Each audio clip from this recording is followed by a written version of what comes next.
Assalamualaikum warahmatullahi wabarakatuh.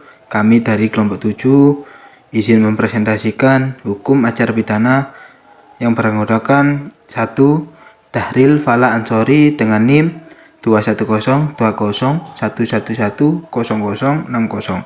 Yang kedua, Muhammad Komaruzaman dengan NIM 2102011110055. Yang ketiga, Intan Nur Aini dengan NIM 2102011110060.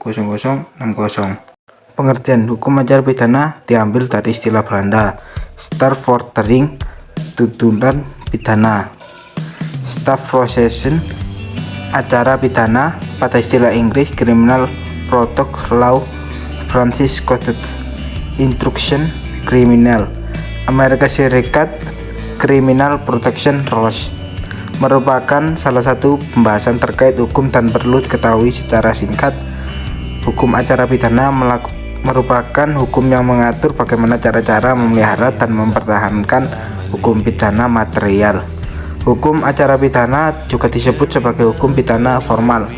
Istilah ini tertuang dalam Undang-Undang Nomor 8 Tahun 1981 tentang hukum acara pidana, yang dalam pasal 285 resmi diberikan nama Kitab Undang-Undang Hukum Acara Pidana atau disingkat KUHP. Dalam KUHP tidak secara tegas dan dijelaskan sampaikan soal pengertian hukum acara pidana, hanya beberapa bagian dari hukum acara pidana yang dijelaskan, seperti tentang pengertian penyelidikan, penuntutan, mengadili, peradilan, putusan pengadilan, upaya hukum, penyitaan, pengelolaan, penangkapan, dan penahanan. Penyelidikan acara pidana. Penyelidikan adalah serangkaian tindakan penyelidik untuk mencari dan menemukan suatu peristiwa yang diduga sebagai perbuatan pidana, guna menentukan dapat atau tidaknya dilakukan penyelidik. Dalam hal ini, penyidik terikat kepada peraturan-peraturan perundang-undangan dan kekuatan yang berlaku dalam menjalankan tugasnya. Namun meskipun penyelidik terikat kepada peraturan perundang-undangan dan kekuatan yang berlaku dalam menjalankan tugasnya, tidak menutup kemungkinan bahwa penyidik dapat melakukan pelanggaran terhadap wewenangnya. Maka dari itu ada dibutuhkan ahli kriminalistik yang menetapkan etika penyelidik sebagai bagian dari profesional yang harus dimiliki. Bahkan apabila etika penyelidik tidak dimiliki oleh seseorang penyelidik dalam menjalankan tugas-tugasnya, penyelidik tidak menutup kemungkinan akan terjadi tindakan sewenang-wenang petugas yang dapat menghasilkan persoalan baru. Menurut Undang-Undang Nomor 26 Tahun 2000 Pasal 1 Ayat 5, penyelidik dalam hal ini memiliki kewajiban antaranya wewenang menerima laporan, mencari keterangan dan barang bukti, menyuruh berhenti orang yang dirugikan dan menanyakan, serta memeriksa tanda pengenal diri dan mengadakan tindakan lain menurut hukum dan bertanggung jawab. Lalu hasilnya yang telah didapatkan akan dilanjutkan dan dilaporkan kepada penyidik. Penyidik dalam hal ini dapat melakukan tindakan seperti penangkapan, larangan, meninggalkan tempat, dan penggeledahan dan penyitaan apabila didapati terlapor tertangkap tangan tanpa harus menunggu persetujuan penyelidik.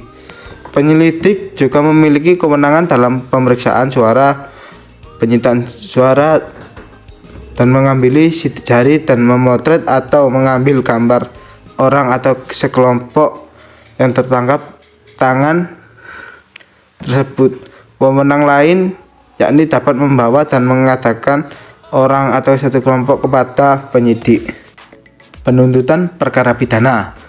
Penuntutan dalam hal ini tercantum di dalam pasal 1 ayat 7 KUHP, yakni penuntutan adalah tindakan penuntutan umum yang melimpahkan perkara pidana ke pengadilan negeri yang berwenang dalam hal dan menurut cara yang diatur dalam undang-undang ini dengan pemerintah suapi diperiksa dan diputus oleh hakim di sidang pengadilan. Dalam hal ini, yang berhak melakukan penuntutan yakni pasal 30 junto, pasal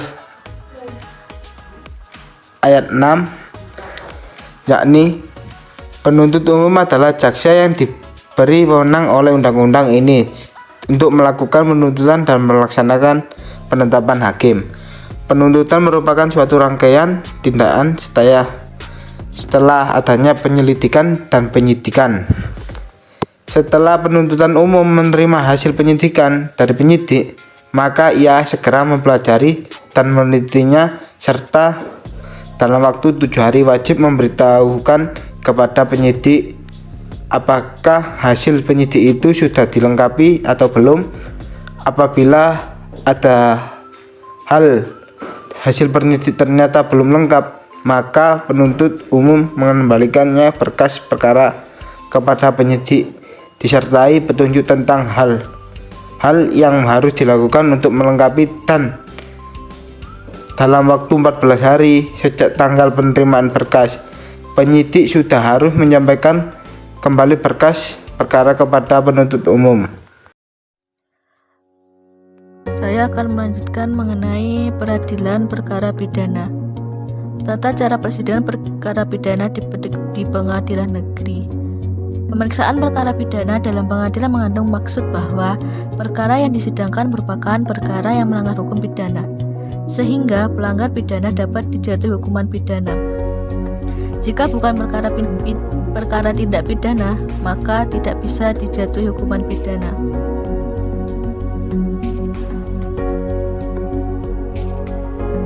Pengadilan negeri baru dapat menyidangkan perkara pidana apabila perkara tersebut telah dilimpahkan oleh penuntut umum dengan permohonan untuk diadili, yakni yang terdapat dalam pasal 147 KUHP.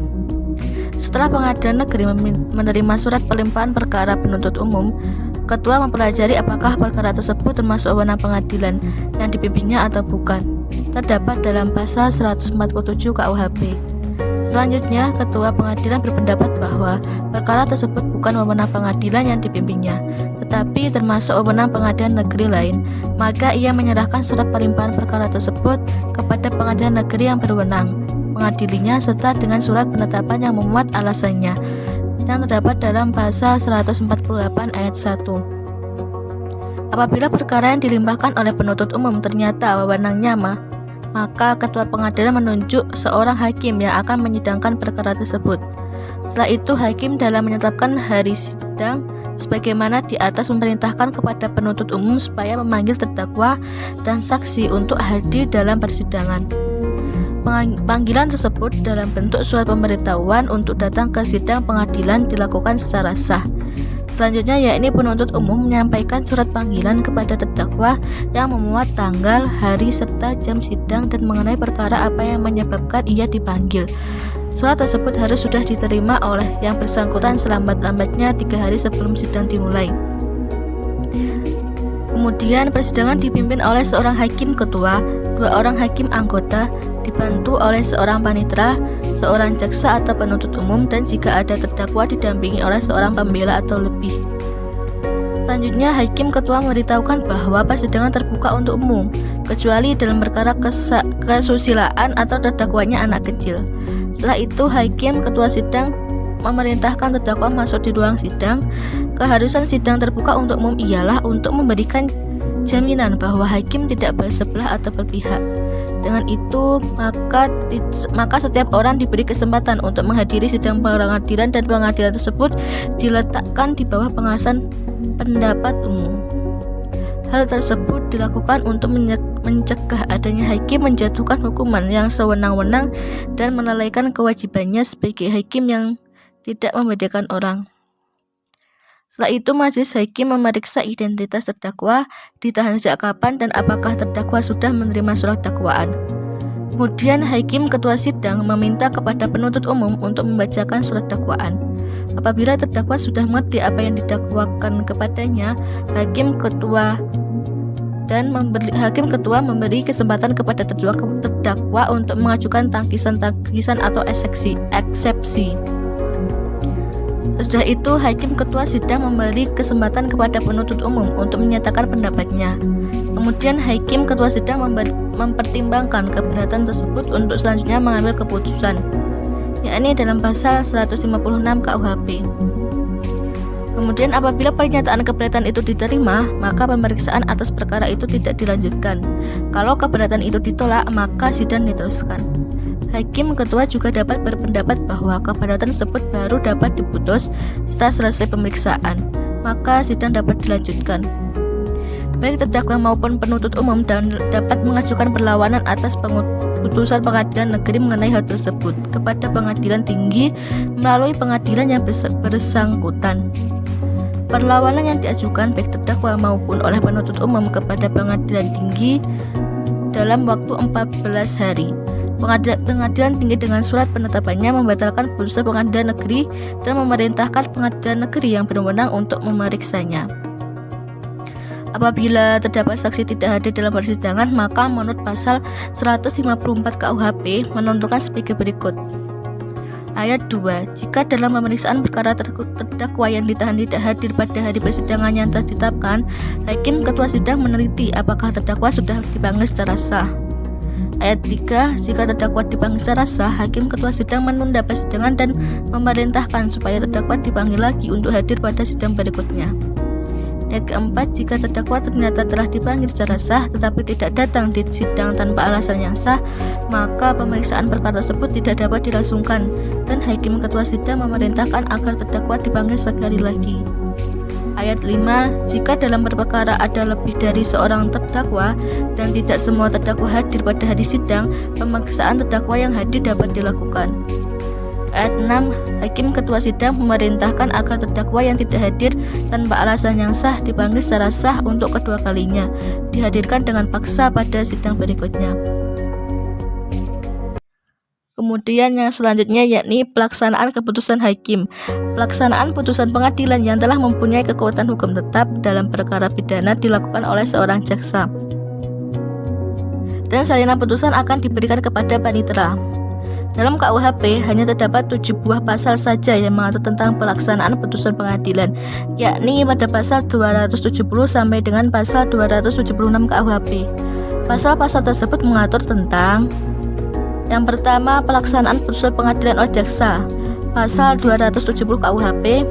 Yang kedua, pelaksanaan pidana mati, pasal 271 KUHP.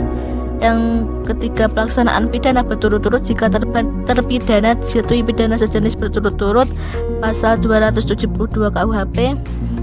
Kemudian pelaksanaan pidana denda dalam jangka waktu 1 bulan kecuali putusan acara pemeriksaan cepat yang harus seketika dilunasi. Pembayaran denda tersebut dapat diperpanjang paling lama 1 bulan dalam hal terdapat alasan yang kuat, yakni pada pasal 273 ayat 2 KUHP. Kemudian yang kelima, pengaturan barang bukti yang dirampas untuk negara, pasal 273 ayat 3 dan 4 KUHP. Yang keenam, pelaksanaan putusan ganti kerugian kepada pihak lain yang dirugikan, pasal 274 KUHP. Yang ketujuh, biaya perkara, pasal 275 KUHP. Dan yang terakhir, pelaksanaan pidana bersyarat, pasal 276 KUHP. Pasal 270 KUHP menentukan pelaksanaan putusan pengadilan yang telah memperoleh kekuatan hukum tetap dilakukan oleh jaksa, yang dijelaskan pula dalam pasal 36 ayat 1 Undang-Undang Nomor 4 Tahun 2004 tentang kekuasaan kehakiman, bahwa pelaksanaan putusan pengadilan dalam perkara pidana dilakukan oleh jaksa. Jadi pejabat yang diberi wewenang untuk memutuskan perkara tersebut ialah jaksa, sehingga seorang jaksa harus mengetahui dan memahami prosedur pelaksanaan putusan pengadilan. Kejaksaan Republik Indonesia telah mengeluarkan petunjuk teknis atau administrasi dalam penanganan eksekusi putusan pengadilan yang telah mempunyai kekuatan hukum tetap, yakni melalui surat nomor B-235-E-3 tahun 1994 tanggal 4 Maret 1994 dengan tentang eksekusi putusan pengadilan dan keputusan Jaksa Agung Republik Indonesia nomor KEP /A/JA/11/2001 tanggal 11 November 2001 tentang perubahan Kerja RI nomor KEP 132-JA-11-1994 tanggal 7 November 1994 tentang administrasi perkara tindak pidana umum. Berdasarkan Instruksi Jaksa Agung Republik Indonesia nomor INS-006-JA-4-1995 tentang petunjuk pelaksanaan buku panduan penanganan perkara pidana umum, proses untuk menentukan pelaksanaan putusan pengadilan atau eksekusi dalam hal pidana mati sebagai berikut. Yang pertama, melakukan koordinasi dengan Polri untuk menentukan waktu dan tempat pelaksanaan pidana mati serta tenaga dan alat-alat yang diperlukan. Yang kedua, menyiapkan laporan persiapan pelaksanaan pidana mati kepada Jaksa Agung oleh Kejati atau Kejari. Yang ketiga, menyiapkan surat perintah pelaksanaan putusan pengadilan. Yang keempat, memberitahukan kepada terpidana dan keluarganya tentang penolakan gerasi dan pelaksanaan pidana mati 3 hari sebelum pelaksanaan dengan membuat berita acara atau BA. Yang kelima, memperhatikan ketentuan-ketentuan tentang pelaksanaan pidana mati. Yang keenam, penguburan diserahkan kepada keluarga atau sahabatnya dengan membuat berita acara kecuali jaksa tinggi menentukan yang lain. Kemudian yang terakhir, membuat BA atau badan acara pelaksanaan hukuman mati yang tembusannya disampaikan ke MA, Menkes, Jaksa Agung Muda yang bersangkutan, Karo Hukum, Sekretaris Negara, Kejati, dan Kapolda. Kemudian pelaksanaan putusan pengadilan terhadap pidana penjara atau kurungan, yakni yang pertama, menerima salinan putusan pengadilan dari panitera pengadilan negeri yang bersangkutan dalam waktu 1 minggu untuk perkara biasa dan waktu 2 minggu untuk perkara dengan acara singkat. Yang kedua, Kepala Kejaksaan mengeluarkan surat perintah pelaksanaan putusan pengadilan dan menyerahkan terpidana pada lembaga permasyarakatan. Yang ketiga, menyerahkan terpidana pada lembaga permasyarakatan. Yang terakhir, membuat laporan pelaksanaan. Mengenai pelaksanaan putusan yang berupa pidana denda, KUHP hanya mengatur dalam satu pasal saja, yakni pada pasal 273 ayat 1 yang berbunyi, jika putusan pengadilan menjatuhkan pidana denda kepada terpidana diberi jangka waktu 1 bulan untuk membayar denda tersebut, kecuali dalam putusan acara pemeriksaan cepat yang harus seketika dilunasi. Dalam ayat 2 pasal tersebut, jangka waktu tersebut dapat diperpanjang paling lama 1 bulan. Perlu diingat bahwa jika dijatuhkan pidana denda dengan subsidiar pidana kurungan pengganti, terpidana dapat melunasi separuh dendanya dan separuh lainnya lagi dijalani sebagai pidana kurungan.